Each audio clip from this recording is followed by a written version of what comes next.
great Odin's raven. It's crazy. It's crazy. It's crazy. This is ridiculous. Okay, I'll go.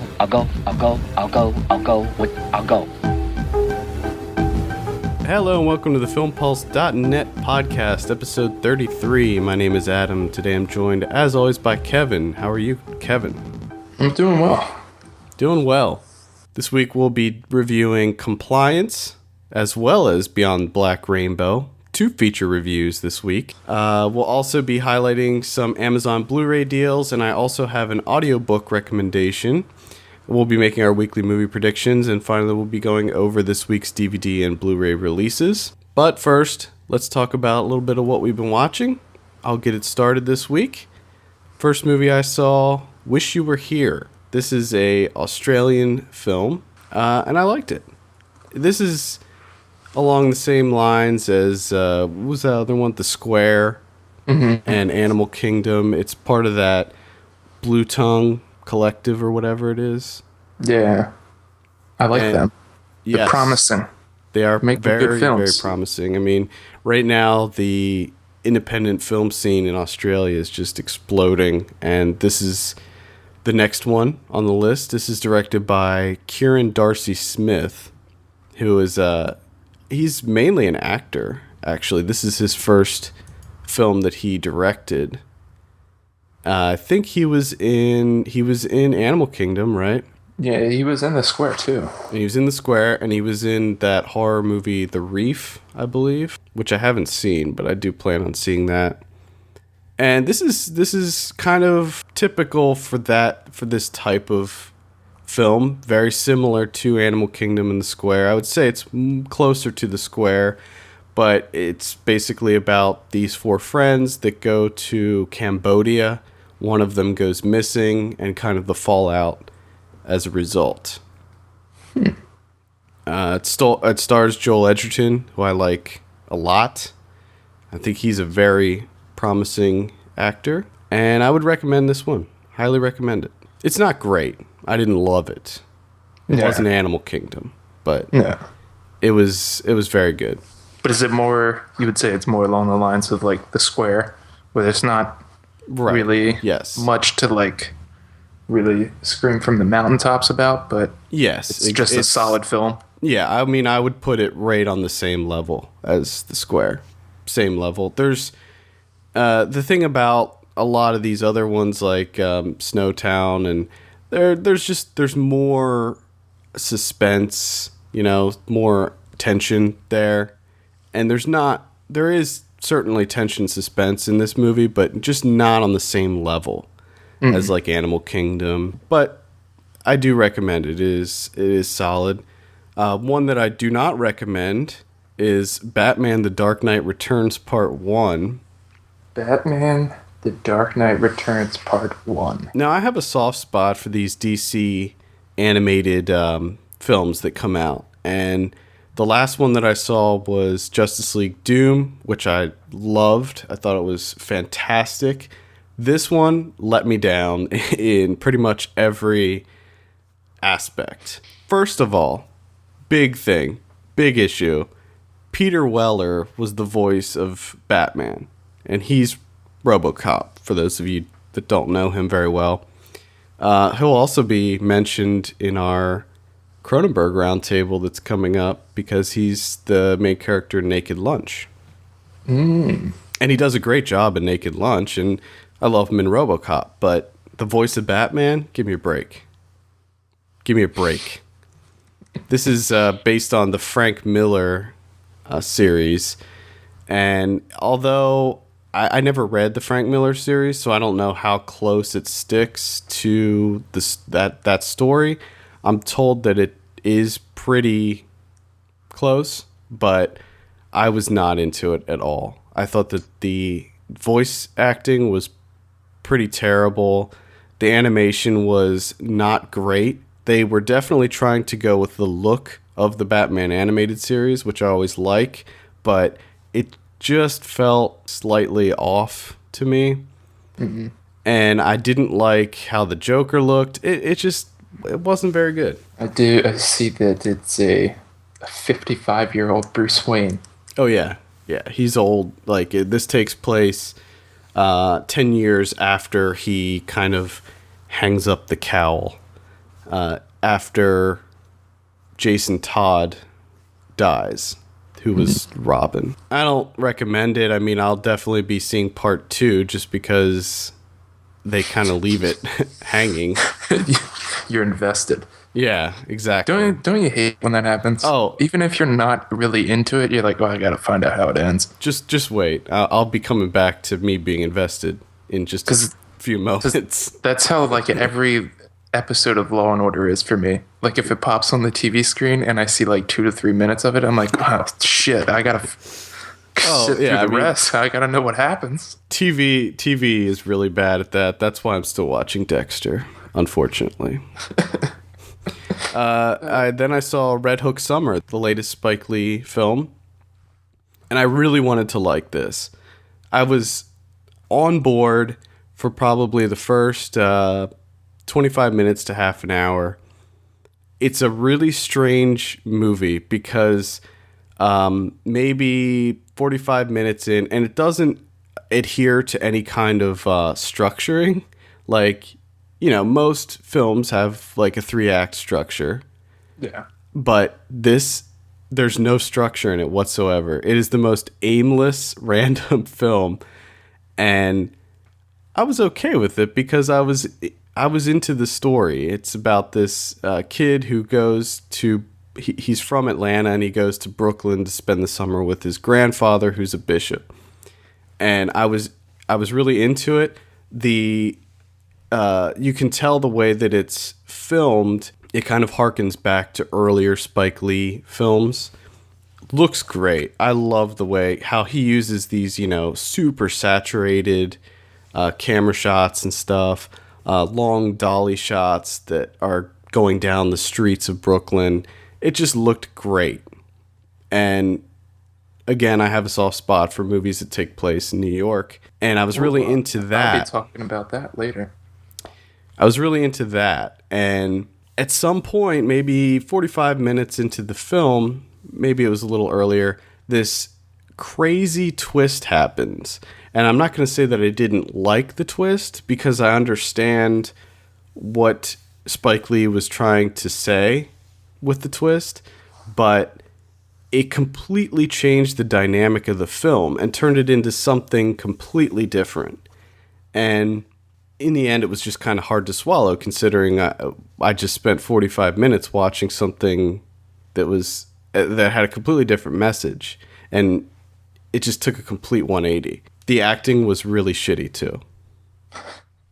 I'm gonna throw that out there. Now, the guy that plays the grandfather, the bishop, I cannot remember his name right now, but he was in The Wire, and he's great. He's phenomenal. But the kids, not so good. And there are some interesting cameos. If you're a Spike Lee fan, I still recommend seeing it. Spike Lee himself has a cameo. The detective who was also in The Wire, who's in the 25th Hour, the guy that goes, shit. That guy, he's in it. So there were several things to like about this movie, but in the end, I kind of felt lukewarm over it just because of the aimlessness of it. That's unfortunate. Yeah, but I was really hoping he was back. Well, it is more of a return to form, and I do like the direction that he's going with this. I just feel like maybe he's been away from making this kind of movie for so long that it's going to take him a couple to get back into the swing of things. And I just hope that he sticks with it and makes more movies that are like this. Yeah. Because then I think that he can probably, get back to, do the right thing or something like that. But again, it looks great. They do a lot of, really cool looking environmental shots. He does a lot of different camera. I don't know if he used several different cameras, or they just added it digitally, but it looks like a lot of it was shot with kind of an 8mm camera that has that kind of grainy look to it. All that stuff looked really good. He does a lot of to the camera monologues, that he's kind of famous for. Yeah. And I do like that. I do like that aspect of his movies too. But, again, if you're a Spike Lee fan, might want to check it out. It is somewhat entertaining, but it does have a pretty crazy twist near the end that you don't see coming at all. Then I saw A Horrible Way to Die. This is directed by Adam Weingard, who... He's one of the VHS guys, right? Yes, he did one of the segments on VHS, and he also did one of the segments on the upcoming ABCs of Death. And this was... I liked this. I really did. I think that... I believe in my Letterboxd review, I said that it is a polarizing film. Meaning some people are not going to be able to get past how this is filmed because it's filmed like a mumblecore movie, and it's like a mumblecore horror film. And it's part of what I'm calling, and I think I'm going to start writing up an article on the site. I'm calling it hipster horror. Yes.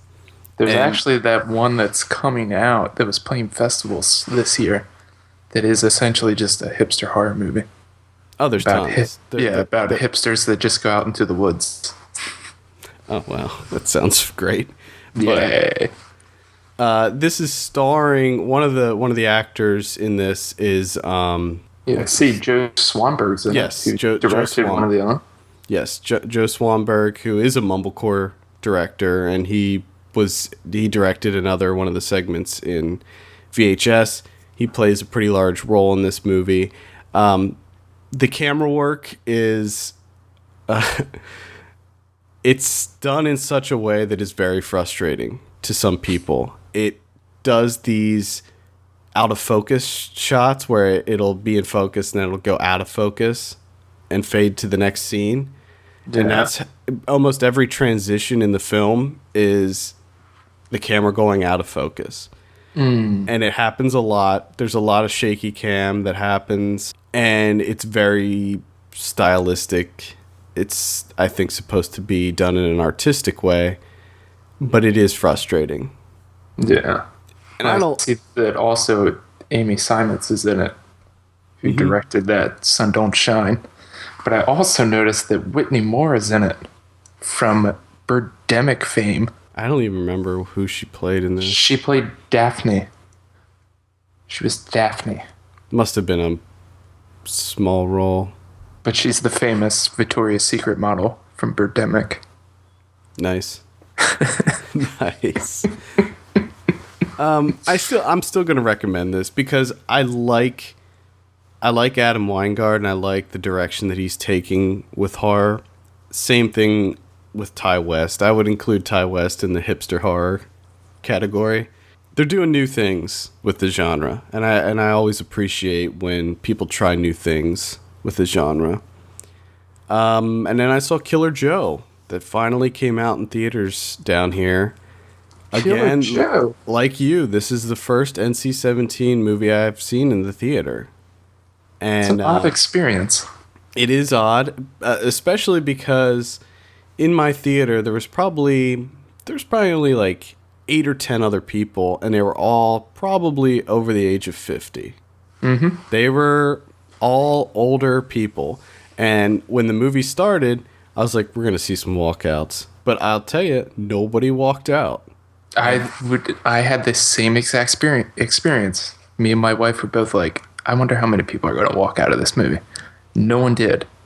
The other interesting thing is there was only 2 female film viewers. My wife and another girl that was there. Oh, wow. Yeah, see, in my screening, it was all older couples. Mine was all older men alone, which was sort of odd and scary. That would creep me out. I loved it. It was great. I think that this might end up on my top 10 of the year. I just thought it was fantastic. So what do you think of the old fried chicken fellatio? The big scene at the end? Extremely disturbing. I was extremely disturbed.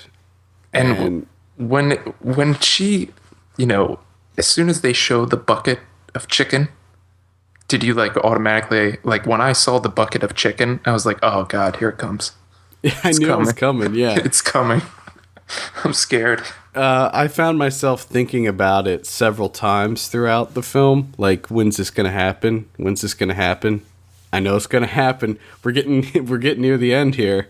Yeah. But I have to say, the way that he filmed that and McConaughey's performance during that scene, it was insane. Yeah, I mean, how he got so sweaty. Yeah. Great performances. Gina Gershon should be given some sort of award for that, and Matthew McConaughey as well. I wouldn't be surprised at all if... Well, you know what? I wouldn't be surprised if this got nominated for some awards. That being said, I also wouldn't be surprised if it got snubbed. Yeah, it's definitely going to get snubbed. I mean, when I first saw it, I was like, Matthew McConaughey needs to get nominated for this. And I'm sure he will for like an Independent Spirit Award or something. Yeah. But, with the way this movie, what it's about and everything, the Academy doesn't want to touch this. And I'd be really surprised if they nominated anyone from this. Either way, these are award-winning performances by pretty much the whole cast. I mean, my favorite character in the whole movie was Juno Temple. I thought she was fantastic. And in the end, I think that she was the smartest one out of all of them because I felt like she played dumb, but I feel like she kind of knew what was happening pretty much the whole time. Yeah. Oh, yeah. Then the only other one I saw was Resident Evil Retribution. Going back to moving on. Being invested. This was a complete nightmare of a film to get through. I really wanted to walk out, but I had to write a review for the site. So I stuck it out, and it is awful. Awful. Just... I can't even get over how bad this movie was. And they keep making them, and they set this one up for another one, so... Oh, my God. This is going to go on forever. It will. Well, you know we're going to be like 62 and talking about Resident Evil 37 redistribution or something. I can't even imagine how convoluted the plot will be by that point, because they've written themselves into so many corners with the franchise that at this point, the movie's like 50% of the dialogue, more than that. Let's say 85% of the dialogue is exposition. Them trying to tell us what the fuck is happening because nobody has any idea what's going on. I would love to see one of the actors in that movie sit down and interview them and say, "Can you tell me the plot of Resident Evil? Not just the movie you're in, because, that's a cop-out. Tell me what the overall storyline of this movie is, this series, because it's a complete mess." And I can see that becoming like a new thing where like they'll screen a movie and they'll have like a representative there from the director who will like pause it every 5 minutes and then like explain it to you. Be like, okay, so what happened in the last 5 minutes? And he goes and explains everything and then starts it up again. Yeah, I mean, lets it play for a little bit. In this movie, they needed to have Mila Jovovich looking at us, the audience, and explaining to us what was what was going on for a good. That didn't happen. It did happen. I'm not even kidding you. Oh my God. So there's a scene near the beginning. Mila Jovovich looking straight at the camera, telling us what's happening. Meanwhile, there's like all these like graphics of the previous films playing. So that it was so bad. Laughably horrible, this movie. I was just going to say, that sounds like a complete joke. Yeah, it's terrible. Just terrible. I gave it a 2 out of 10 on the site. And I'll tell you, the only reason I gave it a 2 and not something lower was because I saw that I gave Piranha 3DD a 1.5, and it is better than that. So I went with the 2. Okay. Well, that's good. That's all I watched this week. So, as you said earlier, about how you love any film that depicts New York City or is set in New York City. Mm-hmm. I'm the exact same way. So the other night, I wanted a New York movie. I had to watch and see New York City, but I wasn't necessarily interested in like following a plot or anything. So I ended up watching a documentary called Bill Cunningham, New York, which was just, sort of a light documentary about an 80-year-old fashion photographer who he works for the New York Times. I think he has like 2 columns or something, but he's obsessed with the way people dress.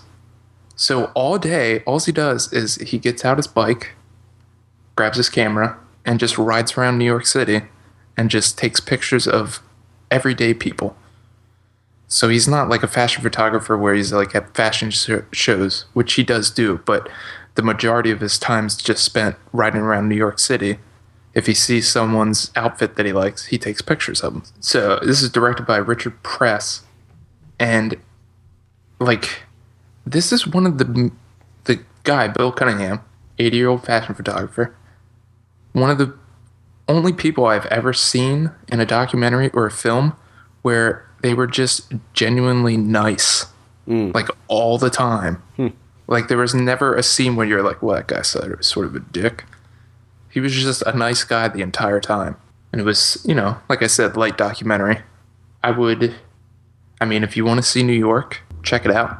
If you're interested, it also sort of goes into this. He lives at Carnegie Hall, and they're trying to remove the tenants from the apartments there. So it sort of goes into that for a little bit. But the majority of the time is just following him as he does his daily work, which is the same thing every day, riding a bicycle, taking pictures. But like you said, I just wanted to see New York, and it did its job. Cool. Then I followed it up with another documentary that you saw a couple of shows back, and I finally got around to, is The Thin Blue Line by Earl Morris, 1988. Wow. Pretty great, isn't it? It's amazing. It was absolutely amazing. Just the way that he does it, the way that he structures everything.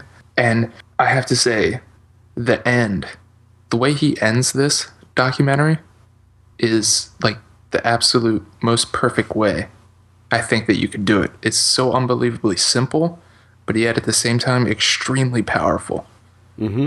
Where they just let the words do the work instead of trying to, make some big shot out of it or anything. It was just unbelievable. I think this is one of these documentaries that has been replicated. I think that it has to be one of the most influential, because the tricks and the things that he does in this movie I've seen in a lot of other documentaries that came out afterwards. Like, I love and pretty much any documentary that does this, I love it when they have like audio, where part of the story is an audio tape or something like that, and they come up with this just really cool way of just showing like the tape player, just playing the audio and stuff like that. I love that, and the reenactments too are great. Yeah, it blew my mind, because like 10 minutes into the movie, you know that the guy's wrongly convicted. You're just like, are you kidding me? Like, how did they convict this guy? Yeah. And just the unbelievable just gullibleness and stupidity.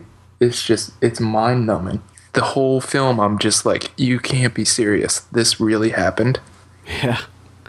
Yep. It's like I said, any movie that saves someone's life, you got to give the 5 out of 5 or the 10 out of 10 to. And there's another thing that I realized with this. When Randall Adams got off, when he released him from prison, he immediately sued Earl Morris for the rights to his life, which is I sort of understand that, because you've been wrongly imprisoned for like 18 years. So I can understand that you want to be in control of your life story. Mm-hmm. Because what else are you going to do? But I also noticed that with Tabloid, Earl Morris is being sued by Joyce McKinney from that movie too. So it seems like whoever he does a documentary about, they sue him later. I know. I feel bad for the guy. But I think the Randall Adams one wasn't that bad. I think they settled like out of court. They did, yeah. It wasn't like a big deal or anything. But it was just crazy to see that. Also, it took him like 2.5 years to get everyone together and to have them be in the film. It's just unbelievable. Great. What a documentary should be. Yeah. Just present the facts. Extraordinary. I finally finished Piano Teacher. I mean, we won't really talk about it, but I just want to announce that I finally finished it. I think this has spanned over like 5 episodes. Yeah, you've been working on that one for a while. Yeah, it didn't get better. That's the only thing I'll say. And I fucking hated it. Oh, God, I can't wait to do this Haneke Roundtable. Yeah. Again, I will announce the Haneke Roundtable is happening. Supposedly, we're going to be recording it this week, so hopefully it will see the light of day next week. No, it's not going to happen. No, I think it's tentatively scheduled for 2017. Yeah. It's never happening. We're going to have like 15 other ones before it. Probably. Another thing, I watched a bunch of shorts. It's an ongoing thing. I talked, I don't know what episode it was back, where I was, I told you I was sort of going through the history of cinema. Oh, yeah. So I did like a lot of the early stuff, Malaise, the Lumiere brothers, all that. And then fast forward, I'm up to like early avant-garde short films, which I watched a bunch from like Hans Richter, Rene Clair, Sergei Eisenstein.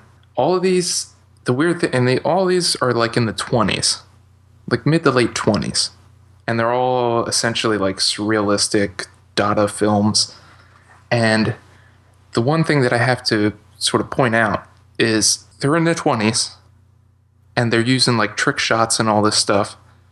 And you can sort of see where the early experimental camera angles comes from. So it's sort of cool to see it in that aspect. But a lot of the trick shots and stuff that they're doing is what Malaise did like way back in the very beginning of film. And they're still rehashing this stuff in like the mid to late 20s. And they're thinking that they're, super creative and all that stuff. And it's like, I just watched Malaise do this way before you. Like way before, way before anyone. And this guy was doing it better. It looked just as good, if not better, than what these guys were doing 20, 30 years later. It's just another thing that's sort of solidified in my mind that George Méliès is like the best. Like he's the godfather of cinema. It's sort of cool in that aspect to just sort of see these things. And it's like, because I just watched the Méliès stuff like a couple weeks ago, I'm like, I saw all this stuff before. It's just rehashing it. Yeah. So, and that's about it. I had a short week, or sort of a light week. You had a vacation in there. Yeah, there's a vacation in there, so. Okay. Let's talk about some Amazon Blu-ray deals. To get these incredible deals, just go to our site at filmpulse.net and either click on the Amazon banner, shop as you would normally, or simply click on the provided links in the show notes. First up, we have Major League Wild Thing Edition. Yes. $7.99 Blu-ray. Pick it up. Major League. What makes it the Wild Thing Edition? I don't know. Is that better than this? What was the other one? Sapphire Edition? The Sapphire. Yeah, the Sapphire series. Is that better than the Sapphire series? I would imagine. Okay. But maybe not. I don't know. Nice. Then we have Resident Evil, the first one, $9.99. And actually, currently on Amazon, all the previous Resident Evil films are on sale for $9.99. They probably can't give these things away. No, I don't think they can. But the first one was the most tolerable, and with Resident Evil Retribution coming out this Friday, and things with Resident Evil Retribution, things kind of go back to the beginning. In fact, everybody from the cast of the first one is in this one, so I figured it'd be good to highlight the first Resident Evil for $9.99. And then finally we have Devil's Advocate for $11.98. Did you like Devil's Advocate? I don't even remember Devil's Advocate. It was the one with Keanu Reeves and Al Pacino. I mean, I know that I saw it, and I know what it is. I just don't remember anything from it. So that probably tells me that it was a very forgettable film. I liked it. As evident is that I completely forgot about it. Wasn't anything spectacular, but I would recommend it, and I would definitely pick it up for $11.98. So I also have an audiobook to promote this week. I'm currently listening to John Dies at the End by David Wong, and I picked this up on Audible, and you can get this book for free if you visit audiblepodcast.com/filmpulse, and you could just sign up, get John Dies at the End. There's a film coming out, hopefully soon. Don Coscarelli directed it, and Paul Giamatti's in it. Definitely interested in this. Very weird, very out there. It's kind of a horror book, but it's done in a very bizarre, funny way. It's very funny. I'm only about a third of the way through it, but I'm absolutely loving it so far. And the way that it's written is really cool too. So highly recommend picking that up, and you can get it for free just by visiting audiblepodcast.com/filmpulse.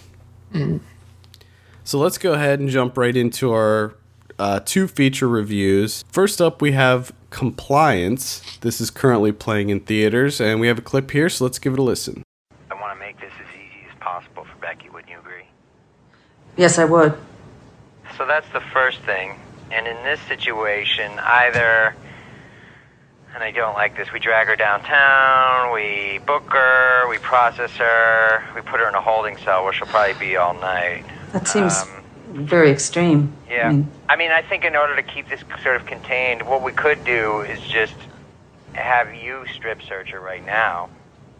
So Compliance is written and directed by Craig Zobel. This is based on a true story, and it stars Ann Dowd, Dreama Walker, and Pat Healy. And the IMDb synopsis states, when a prank caller convinces a fast food restaurant manager to interrogate an innocent young employee, no one is left unharmed. So Kevin, what did you think of Compliance? I thought it was okay. I found, the main thing that struck me is I knew about this story before this film came out, and as I'm watching the film, I know what happens. There was a couple of things that I didn't quite remember, but pretty much everything involved in the movie, I knew that it happened. So I knew where everything was going right off the bat, so that sort of took it out of you a little bit, I guess. But it's not the director's fault by any means. But I just didn't feel as though it added anything to it. There's nothing, I think I told you when I first saw it, I forget what newspaper it was for, but they had a 16-page article about everything that happened, even before and after, regarding this story. And I was just enthralled reading that article as I was watching the movie. To me, this sort of was it could have just been a documentary and it would have been just as good. Just because the story was so unbelievable. Right. And when I was watching it, I felt it felt like I was watching a documentary to me. It felt like it was almost a documentary that just was full of reenactments, because when you read about what happened in real life, it's very similar to the film. I mean, it's pretty much dead on. Yeah, I mean, beat for beat, this is what happened. And I think that this is an interesting film to talk about, because I think that it has a lot of people divided. I think a lot of people are hating it. I think a lot of people are loving it. And I think that it's the type of film that you have to go into it knowing this is what the filmmaker is going to be doing to us. You know, yeah. He is setting out to make us feel like we're in that room with, the girl and the manager and all the other people that enter in, and we are supposed to feel as claustrophobic and uncomfortable as they do.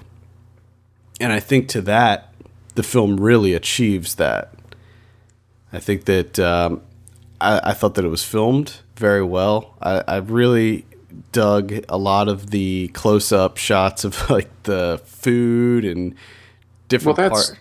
That's one of the main things that, to me, is just, that's easy.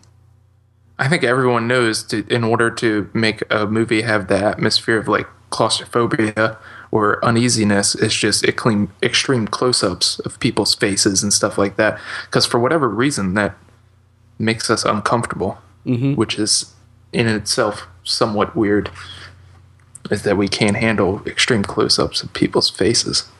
Yeah, and it's a tough movie. It's certainly not for everyone. I think that a lot of people will not enjoy this movie. I don't think you're supposed to really enjoy it.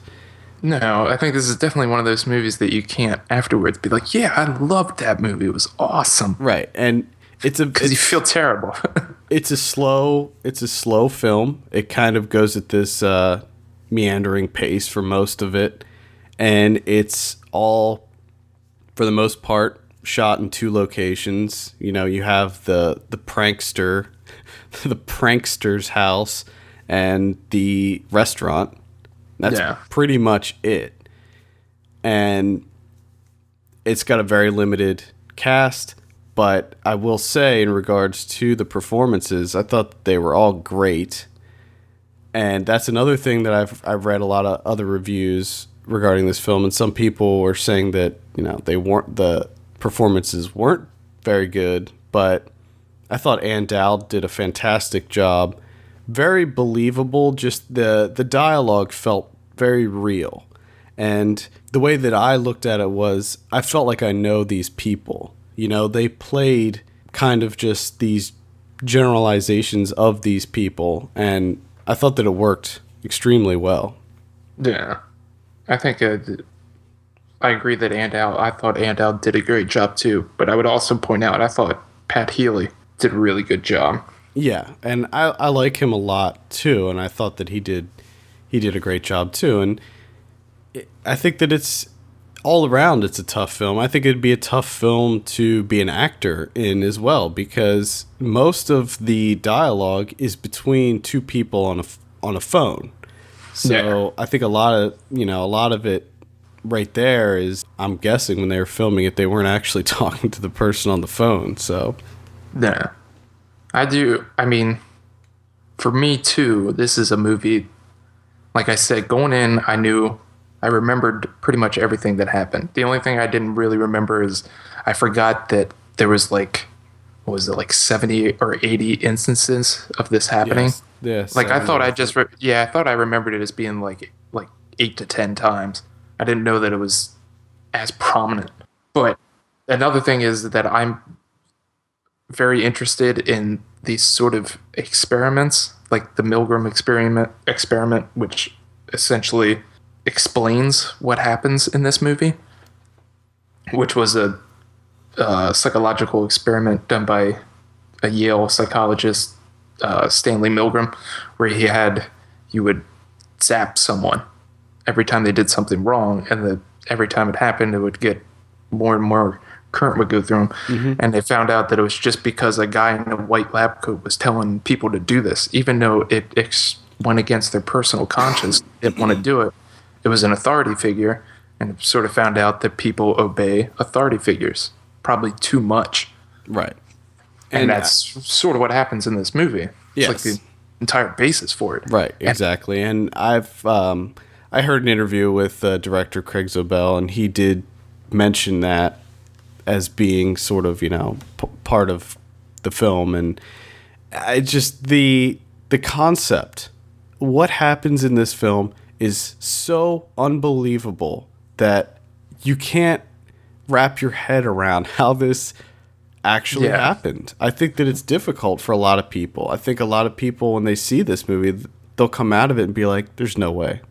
Well, that was the main thing that I loved about this movie, but I don't know if it was necessarily the movie. I think it's more of like the actual story itself.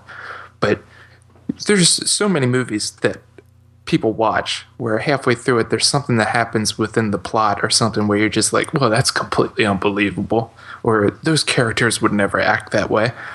And like I said, with Compliance, even though that I knew the entire story to this and what happens, there were still points in the movie where I'm like, no one would do that. And then I had to remind myself, no, yep, that did happen. Yeah. They actually did that. You will find yourself yelling at the screen when you go see this movie because it's so ridiculous that, you know, the girl let it happen. The fact that, I mean, we're not talking about just the manager.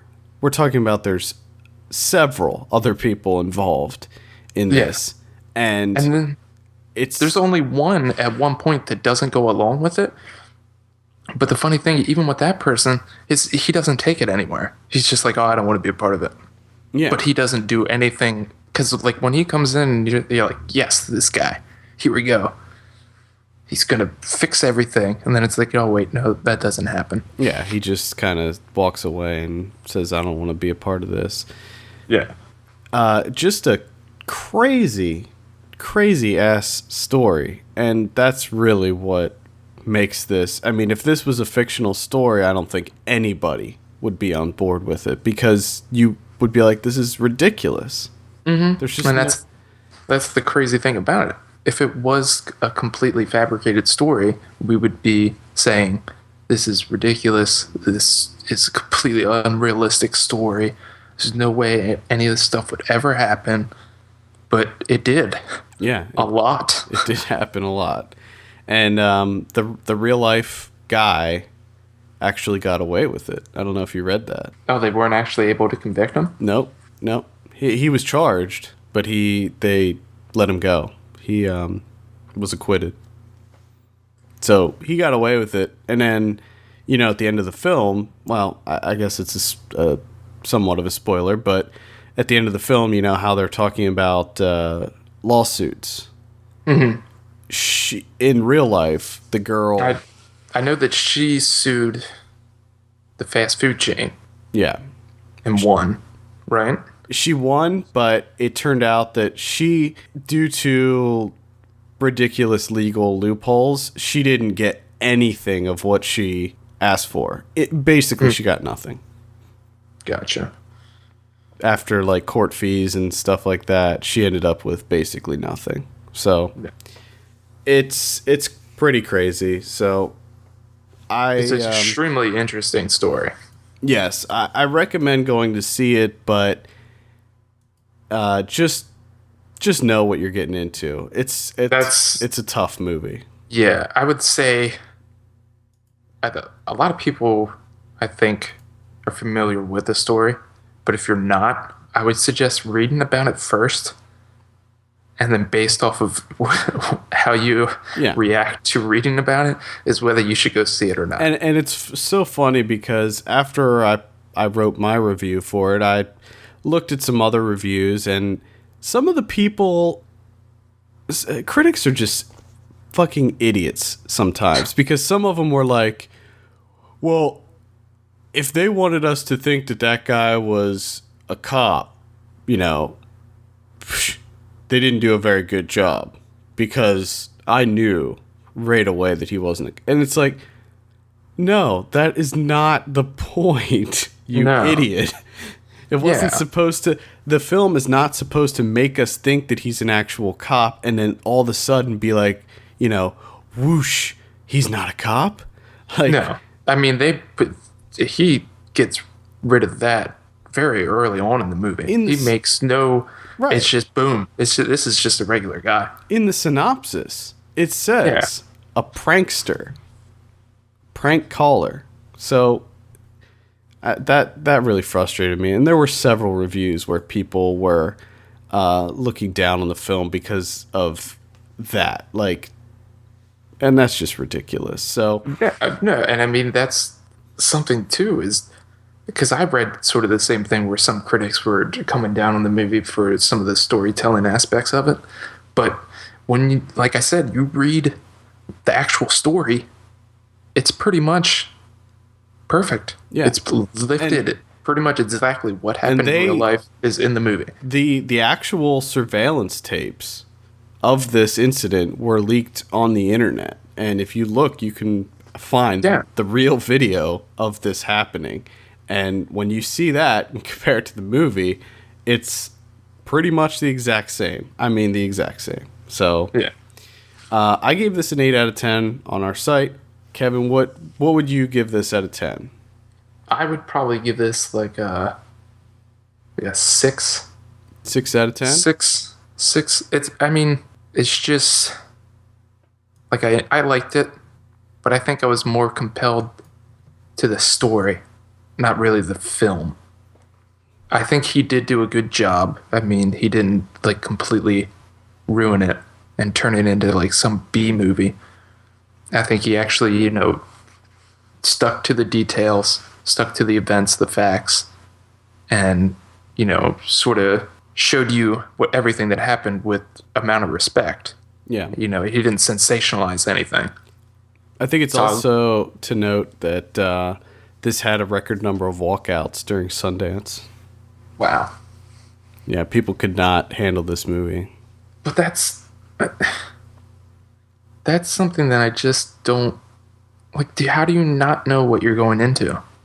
Well, apparently people at Sundance didn't. I'm just going to go see this movie. What? This happened in real life? I don't want to see this. What is this? And I love the based on true events that they plaster in huge letters at the very beginning of the movie. Thought that was great. Yeah, I did like the title for that when it came on. Yeah, it was awesome. But again, get back to why I gave it a 6 and not a higher. It's just I didn't think anything within like the filmmaking aspect, cinematography wise and anything. There was nothing that really jumped out to me that I was like, wow. It's just to me. It was just this is the story.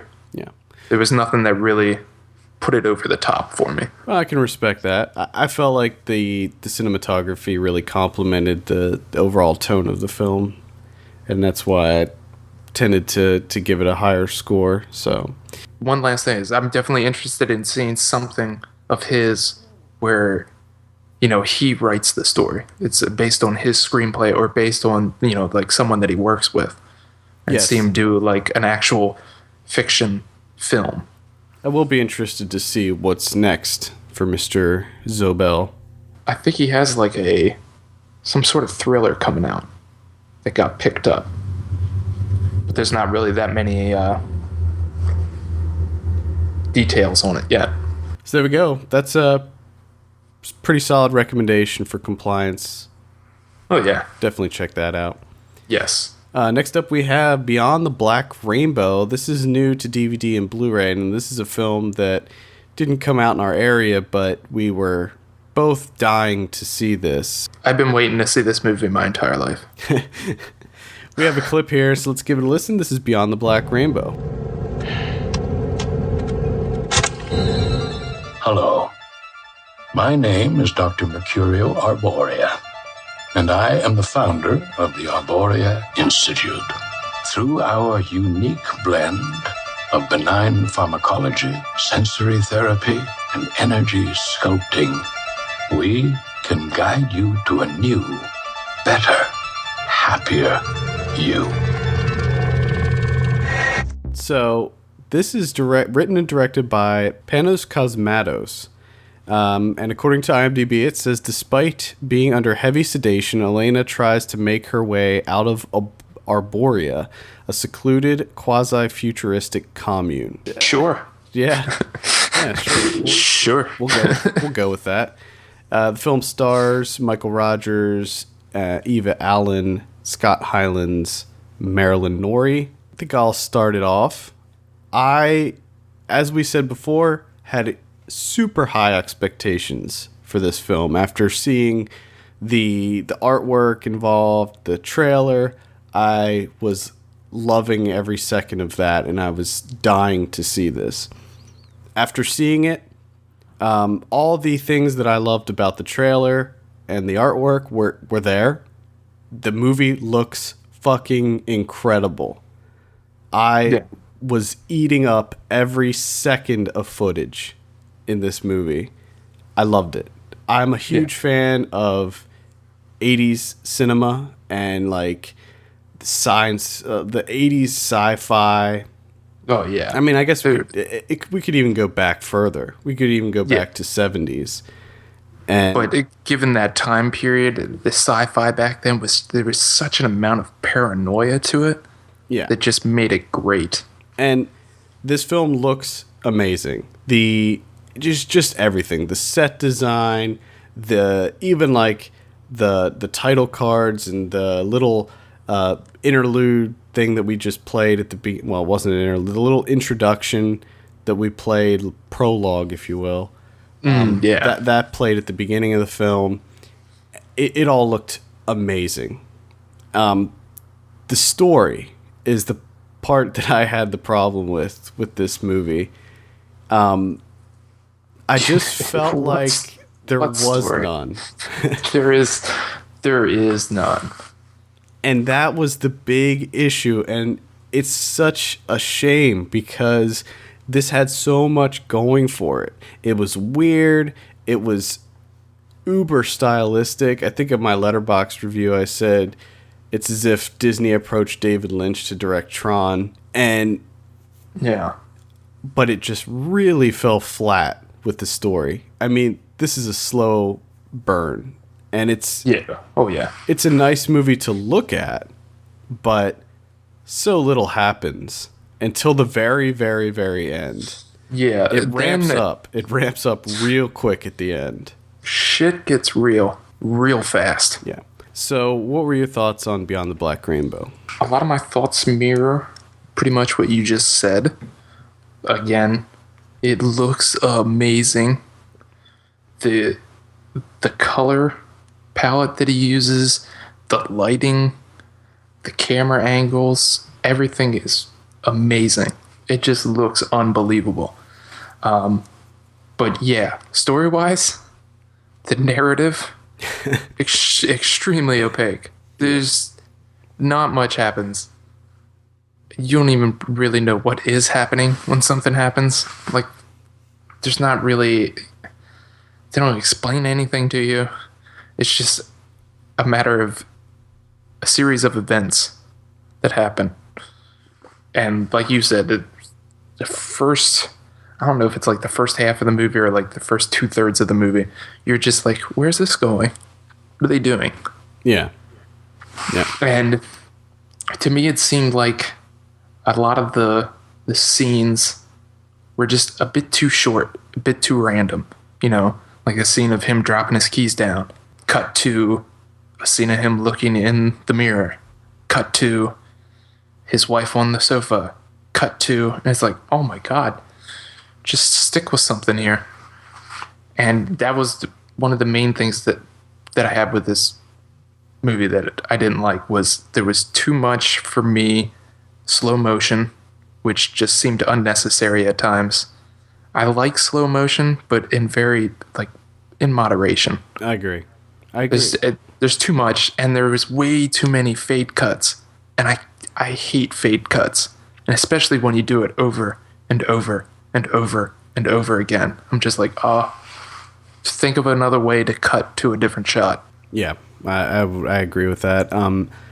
As far as the slow motion, I think that there were several scenes where it really worked well. Oh yeah, it looked amazing. And then there were other times where you're like, oh, okay, guy, calm it down. But this kind of goes along with the storytelling. The scene when that person in the red suit with the helmet, like that whole scene, they draw this out where it's like this person is being... A sentionaut. He was a sentionaut. The sentionaut is being like released or whatever. Yeah, like they run the program. And the scene of like that person walking down the hall in slow motion with the amazing soundtrack, by the way, with that awesome soundtrack playing, and I was like, oh man, like what's this thing gonna do? Is it gonna like attack her? What's gonna happen here? Yeah, you think something's gonna happen. Yeah. And I was getting all excited. I was like, oh shit, like she's gonna bust out and like everything's gonna go crazy. And the guy's like taking his wig off and going nuts with the knife. But like it all just falls so flat. And I was just like, oh no. Nothing. Yeah. There was 3 things in this movie that were somewhat cool, but at the same time, they were completely unnecessary. Number 1 is the Sentinel. Yeah. Like, they make this big hullabaloo about starting the program and releasing the thing, and then it just comes up, does something, and then is gone for, like, the rest of the movie. It shows up a little bit at the end for just, like, this image of crazy weirdness. Yeah. And then you're like, okay, so what does that thing do? How did they make those? What's their purpose? And then the mutant at the end that was in like that room, that seemed completely unnecessary. And then the 2 Heshers at the end of the film, they just pop up out of nowhere and you're like, who the hell are these guys? Well, that's really where the movie takes that final scene there, the climax is really where the movie takes a complete turn because everything looks different. When she gets outside and everything that happens after she gets outside, it looks different. Like the movie completely changes. There's more dialogue. There's more like realism, I guess, and it's completely different. And I liked that scene because it was something. It was something that happened. But I thought, and that was another thing about it is like in the beginning it was such a slow build up. And I was like, okay, this guy, Cosmatos, he's really good at setting the mood and getting the atmosphere and everything. And it's like, this is going to turn into something just crazy where, you know, someone's going to snap, which they do. But like you said, it fell flat. I thought that the final confrontation between Elena and Barry. Yeah, that was very anticlimactic. I thought it was going to be big. I thought it was going to be a big thing. And I thought that it was going to be more of a chase movie. Her trying to escape, him chasing after her, going through all these crazy rooms and different areas of this facility. And it wasn't really that. And the way in which she escaped wasn't that great either. Like, it was just like... No, and a couple of the things that she does, most notably what she does to the nurse. Yeah. You're just thinking, oh, okay, so you can do that? Why are you still there? Which I guess it does sort of come into the charging of the pyramid, the white pyramid that they always show, which is like they do it in a very Lynchian way, where there's just like this room with a white pyramid in it. And apparently, what I could gather is that when they charged that up, like she lost her powers. So I sort of understood that, but then it takes that where it goes back to 1966 and shows Barry's footage of him. You know, they put him in that black tar pit and they're like, bring back the mother load, and it turns into like the worst acid trip you've ever seen. Yeah. And like it was just bizarre. And of course they go through that like the imagery montage type deal that of course was in 2001 and a lot of other directors try and redo, which again looked amazing. But I did find this to be a lot of, it's essentially just style over substance. Oh yeah. Yeah. I mean, characterization is non-existent. I mean, pretty much. We get to know a little bit about the antagonist of Barry and his relationship with his wife, but it's so limited. Like, we don't really know this guy, and what what is he? Like, what are his motivations other than the fact that he's essentially a mad scientist? Yeah, and we don't. And shit gets real when he takes off his appliances. Ugh, yeah. Which I thought was a fun. And I mean, I thought he did a really good job in this movie. He came off as like a really creepy, cold, detached, just, he scared the shit out of me. Oh yeah, he was very creepy. This is Michael Rogers who plays Barry. But I found this to be like an audition film, almost. Like, this is Panos Cosmatos saying, this is what I can do. I have style. I can make a gorgeous looking movie. Just someone needs to give me a story. I need something to work with. I agree. And I really, really hope that he returns to this style, because I would love to see another movie that looks like this, but has a different story, or a story, something more, because this was severely lacking in the plot department. I mean, there were so many questions, like, none of them are answered. Yeah. Where'd the girl come from? Who is she? What's her background? Why is she there? What are they doing to her? I mean, it's just nothing gets answered. It's just a series of random events that. Yeah. I thought this came across as more of an experimental film. I didn't see this as like a traditional narrative. Like I said, I think it's just the guy look at this beautiful image. Look at this weirdness. Look how bizarre this is, or surreal it is. Look at the lighting I do here. And look at the color and the shading. Yeah, and to that, it excels. This is just probably one of the best looking movies I've seen this year, if not the best. It just looks... I can't get over how incredible this movie looks. And if you can get it on Blu Ray, it looks mind-blowing. And like I said in my my Letterboxd review, it looks like a color theory painting. Yeah. It looks like paintings, just over and over, just paintings, and it's just amazing. But yeah, when you come to the narrative part of it, and you're like, the plot, I have no idea what the hell's going on. Just more questions keep cropping up, and it should be pointed out that this is the son of George Cosmatos, who directed Tombstone, Rambo First Blood Part 2, Cobra, and I think a couple other movies.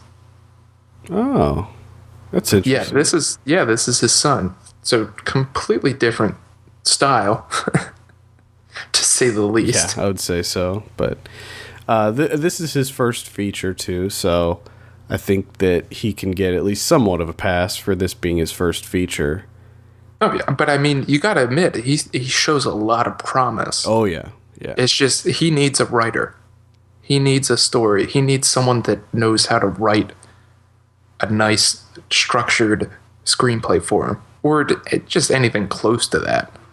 I mean, he doesn't have to go directly into well-structured film, but something. Yeah, I think that he definitely needs just something more. And like I said, I really hope that whatever his next feature is, I hope that he sticks with this same style, because I love it. I love it. And it's amazing.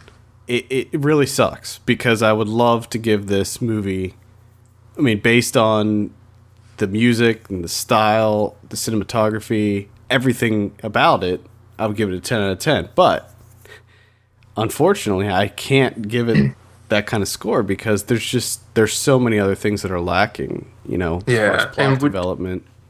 Which is sort of funny that we didn't really do this on purpose, but if you look at our reviews for Compliance and Beyond the Black Rainbow, for me at least, is the one I thought had a really good story, and just everything else was lackluster and really didn't bring anything new to the table.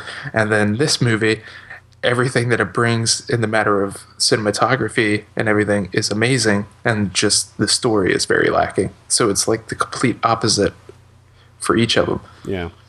All right. Let's give this a score. What are you going to give Beyond the Black Rainbow out of 10? I'd probably give it 6.5, maybe. I'm going to go 6.5 as well on that one. I would love to rate this a higher score. I really would, because I might go 7 if I think about it more. Because I don't know. Because I'm more into the cinematography and the look of the film, and I don't really need a story that much. I feel like I do, but I don't need anything major. I just need something to latch on to, and I felt myself being frustrated several times throughout this film. Like, all right, let's get it going here. I mean, within the first 20 minutes, you see how this movie's going to look. Mm-hmm. And I was like, all right, I know how it looks. Now I'm ready to get into the meat of it. And it just never comes to fruition. And I think that's what really hurts the film as far as my scoring of it. So yeah, I wish Barry went to get the mother lode and took off his appliances like a lot earlier in the film. Right, yeah. Because when that happened, you were just like, oh my God. Yeah. This is pure insanity. Yes. And I felt like we didn't need all that setup because we didn't know what was happening anyway. Yeah, we didn't really gain anything from the setup, which is the point of such a long setup. Exactly. It just felt like it didn't give you anything. It was just like, hey, look how nice everything looks. Oh shit, I was supposed to have a story in here. Yeah. Throw that in at the end. Yeah, like I think that we can both safely recommend this movie. Check it out. If you can get it on like video on demand or rent it from Netflix on Blu Ray, definitely see it the highest definition that you can because it looks spectacular. I would have to say two things. One of them being I would have loved to have seen this in like an actual movie theater. Oh, yes. I think that would have been amazing up on the big screen in pitch black darkness. With IMAX. Just the music. Oh my God, if you could. That would be insane because like you said, the soundtrack is amazing. Yes. And the other thing is I can definitely see this becoming like a cult classic and type movie. You know, I would actually compare this to Tron Legacy, the new Tron movie. Now I know you didn't see that, but pretty much the same issues where the movie looks great, outstanding soundtrack, just amazing set design and colors and everything, but just lacking in the plot department. Yeah. Although, I mean, Tron had some other issues past that with acting and things, but that's. But I think it can be said for Compliance and this movie is that we're definitely going to keep an eye out on these two directors. Oh, absolutely. Yes. These movies aren't in any way where we're like, oh, I'm done with that guy. I'm not interested in anything else. Yeah, I will be very anxious to find out what this guy has coming out next, and I'll probably be running to go see it because very, very interested.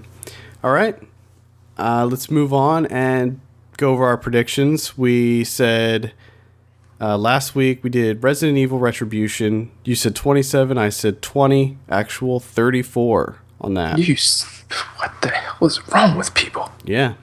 How did that get a 34? I don't know. You gotta be kidding me. It was pretty bad. These are Rotten Tomatoes scores. The Master, you said 90. I said 95. Actual 88. Wow. Yeah, so you're 2 for 2 from last week. This week we have Dread 3D. I'm going to say, and there are quite a few reviews up for this already. And I didn't read any, but I saw the score. So I'm going to say 82 on Dread. I think I'm going to go 80. I'm actually anxious to see this now. It's so funny because, you know, we were shitting on this movie for weeks now. And I'm still shitting on this movie. And I'm not going to see it. And I think it's terrible. Some early reviews came out and they were like extremely positive on this. So, but I think that plays into, like, I don't care about any of the characters. I don't care about the comic book. I didn't like the story at all. So it's not for me. You know what I mean? Yeah. So that's why I'm not going to watch it and review it because I don't care about the story. I'm definitely going to check it out. I don't know. I think maybe it just might be a matter of that it wasn't marketed correctly because that trailer was so terrible. Yeah, which is that's another thing. It seems like trailers make or break movies nowadays. Oh yeah. Because the trailer for Dread looks fucking awful. It does. And the trailer for Beyond the Black Rainbow made that movie look like it was going to be this epic, unbelievable, mind-blowing, greatest sci-fi movie ever. Well, it didn't turn out that way. Let's talk about another movie. Let's predict another movie that I thought had an excellent trailer, and this is End of Watch with Jake Gyllenhaal and Michael Pena. This is the found footage style cop film. I thought that the trailer for this was done very well. I thought it was okay, but I think this is another instance of where the time that this movie's coming out sort of doesn't help it. Like, I'm tired of found footage. I'm tired of cop movies. I'm tired of them. And I don't want to see another one. And even though, yes, it does look pretty good, like I said, I don't know if I can sit through another one. I think this is going to be pretty good. I'll give that like a 84. 84? Okay, I'm going to say 76 on that one. I think it'll be good. There's some early reviews for that in too, and that's been getting pretty positive reception as well. And then we have House at the End of the Street. This is the horror film with Jennifer Lawrence. I don't think that this looks very good. Terrible. It's another one of these PG-13 horror films. I'm gonna say 45. You remember everything I just said about End of Watch? That's how I feel about House at the End of the Street. I don't care, and I don't want to see any more of these. So I'm going to say like 30. The only thing that makes me score this anything higher than like a 30 would be Jennifer Lawrence. Yeah, and I think there's some people that are holding out, hoping that it's going to be good because she's in it, but I think she's going to make a misstep here. I think so too, because look at Elizabeth Olsen in Silent House. Yeah. You know, everybody is saying that Elizabeth Olsen is, you know, one of the next big actresses, and I agree. I think she is, but I think that she made a misstep with the Silent House remake as well. So there we go. Let's talk about some DVD and Blu Ray releases. These are for Tuesday, September 18th. And we have a whole bunch coming out. We got The Baby Makers. I'm going to say... Oh, my God. Skip that one, please. Yeah. We have The Best Exotic Marigold Hotel. I'm somewhat interested in this movie. I'm not at all. So I'm talking about it. I don't know if I definitely can't say that I'm interested in the story at all. Yeah, I'm going to say skip that one. I've heard great things. I really have, but... It's just not for me. I'm not a, 65-year-old woman, so that was not for me. Then we have Cabin in the Woods. We reviewed this on the site, gave it an 8 out of 10. We did a show about this. I loved it. Thought it was great. So I'm highly recommending this one. And I heard that if you purchase the Blu-ray, there's a lot of deleted scenes, and you get to see some more of the creatures and other things that weren't in the original film. Yes. Yeah, so I'm very excited about that. So recommend picking that one up. Yeah, definitely check that out. Then we have Chico and Rita. Gave this an 8 out of 10 as well on the site. Yeah, this was really good. This is an animated film. Yeah, definitely recommend this one. It's the animated film for adults. Animated film for adults? Yeah. Check that out. Actually, I haven't seen this yet, so... It's good. I'm going to have to give it a gander. And it was right up my alley because I'm really into jazz. Yes. It sort of plays into the whole Cuban jazz scene, which is cool. Very cool. Then we have Detachment. This is the Adrian Brody school teacher film by Tony Kaye, the guy that did American History X. I'm going to say skip this one. Yeah, when I first saw it, I thought it was okay, but it's such a downer, and it's just like, it's almost unbelievable in the amount of crap that happens in this movie, so I'm just going to say skip that one. Unless you really want to be depressed, then by all means. Yay. Then we have the Dodecapentathlon. We gave this a 7.5 out of 10 on the site. You said that like a goddamn champ. Yeah. I'm getting pretty good at saying that. Highly recommend this one. Check that out. I'm sure you'll be seeing this, right? Oh yeah.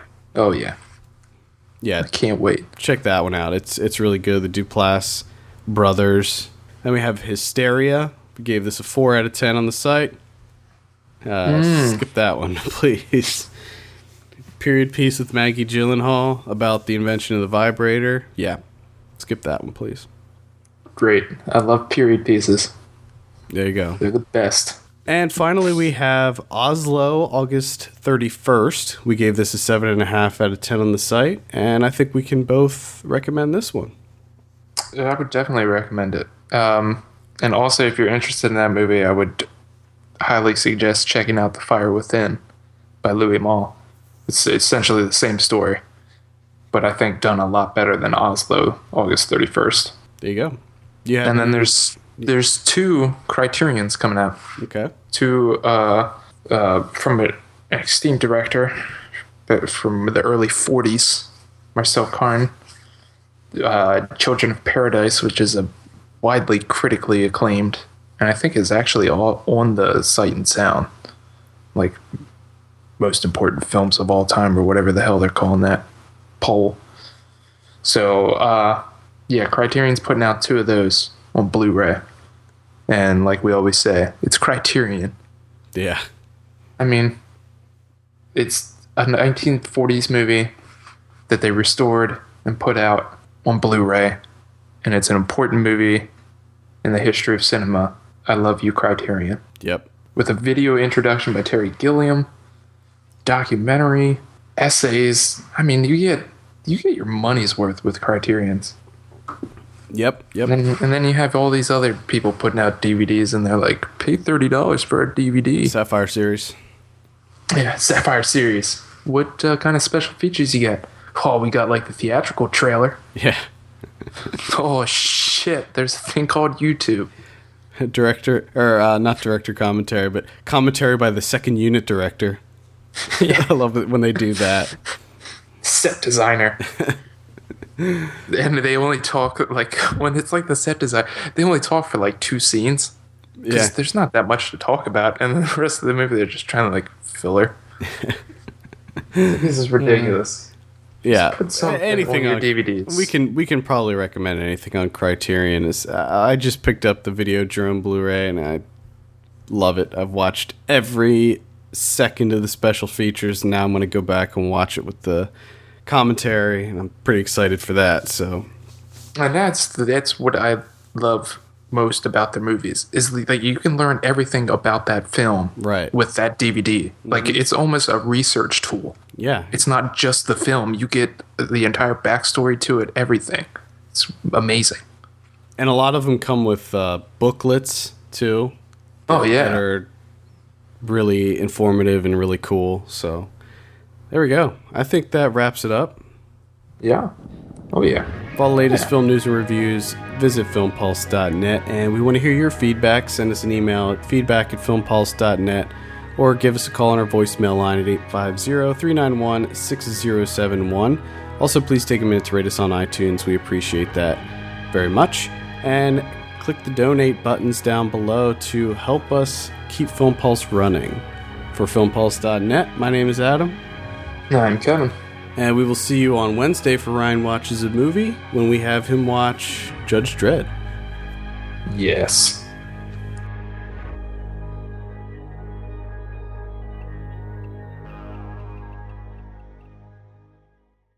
Panos Cosmatos? Panos Cosmatos